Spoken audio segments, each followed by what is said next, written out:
नमस्ते बच्चों। राष्ट्रीय सन विद्या निकेतन प्राथमिक शाला उमरखेड़ जिला यवतमाल। देखो बच्चों, आज हम कक्षा 7वीं विषय हिंदी कविता दूसरी बेटी युग।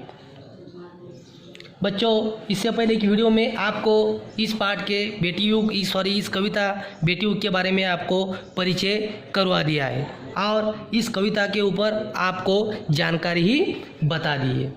तो कविता के कवि आनंद विश्वास जी ने इस कविता में बेटियों को पढ़ाओ, उनको शिक्षा दो, उनका आत्मविश्वास बढ़ेगा, वो आत्मनिर्भर होगी और देश की प्रगति होगी। प्रगति में बढ़ चढ़कर भाग भी ले सकती है। तो शिक्षा के बारे में, शिक्षा यानी शिक्षण आपको मालूम है, आपको उसके बारे में जानकारी है। आप भी स्कूल जाते हैं, पढ़ाई करते हैं, वो शिक्षा। तो देखो, नानी वाली कथा कहानी अब भी जग में लगे सुहानी, बेटी युग के नए दौर की आओ लिख ले नई कहानी।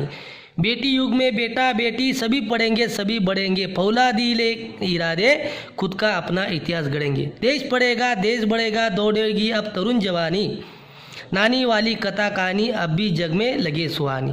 बेटा शिक्षित आदि शिक्षा, दोनों शिक्षित पूरी शिक्षा, हमने सोचा मनन करो, तुम सोचो समझो करो समीक्षा, सारा जग शिक्षामय करना हमने सोचा मन में ठानी, नानी वाली कथा कहानी अब भी जग में लगे सुना दी। देखो, इस कविता में कवि विश्वास जी ने क्या कहा है, तो देश का विकास कर रहा है परंतु आज भी बच्चे नानी द्वारा सुनाई गई कहानियाँ प्यारी लगती है।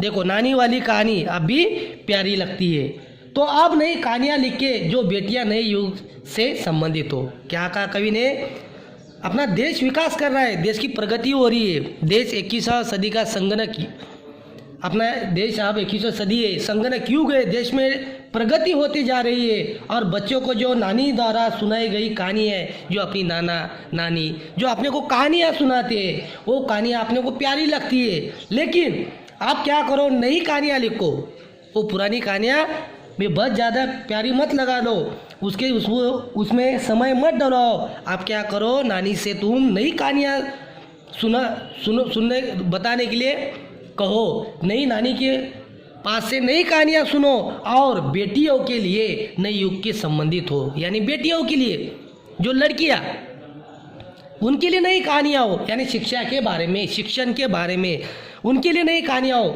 उनका आत्मविश्वास बढ़ाना है, उनको शिक्षा के बारे में जानकारी बताना है। ऐसी तुम कहानियाँ सुनो, ऐसे कवि आनंद विश्वास जी कहते हैं। तो नए युग में लड़के और लड़कियाँ दोनों पढ़ेंगे।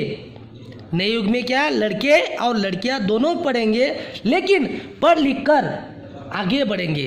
देखो, इसमें क्या है, बेटा बेटी समान है, पढ़ेंगे तो सभी बढ़ेंगे। इसे क्या कह रहे हैं, पढ़ेंगे तो सभी बढ़ेंगे। नए युग में लड़के और लड़कियाँ पढ़ेंगे।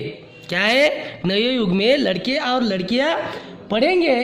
जब लड़कियां पढ़ेंगे तो तरक्की में मजबूत इरादे के साथ अपना इतिहास लिखेंगे।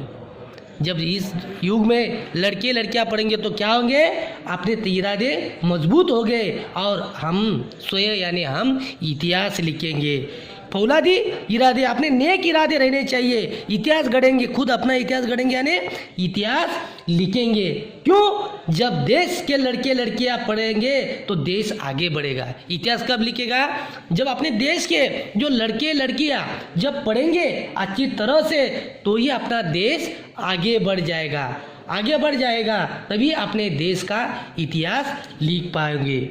युवक युवतियाँ की प्रगति की दौड़ में दौड़ेंगे। युवक युवती यानी जो जवान में युवक, वो भी देश के प्रगति में दौड़ लगाएंगे। जैसे दौड़ की शर्त तुम लगाते हो, भागने की शर्त लगाते, उसी तरह दौड़ की वो भी युवक युवतियाँ शर्त लगाएंगे, दौड़ेंगे। आज भी बच्चों ने नानी द्वारा सुनाई गई कहानियाँ प्यारी लगती है। तो ये नानी द्वारा जो आपको जो कहानियाँ प्यारी लगती है, तो नानी को कहो कि शिक्षामय कहानी हमें सुनाओ। क्यों, उसके कहानियाँ सुनकर आपका आत्मविश्वास निर्भर होगा, आत्मविश्वास ठाम बन जाएगा और शिक्षा के बारे में आपको ढेर सारी जानकारियाँ मिलेंगी। तो इसी तरह बच्चों, इस कविता में जो आनंद विश्वास जी ने जो बेटियाँ के पढ़ने के बारे में जो जानकारी दी है, उनको शिक्षा देने के बारे में दी है, उनका आत्मविश्वास किस तरह से बढ़ाना है उसके ऊपर जानकारी दी है, तभी बेटियां आत्मनिर्भर बन पाएगी, तभी अपने देश की प्रगति हो पाएंगी। देखो बच्चों, आज हम इस कविता का यही एक कड़वे के बारे में आपको जानकारी दी है।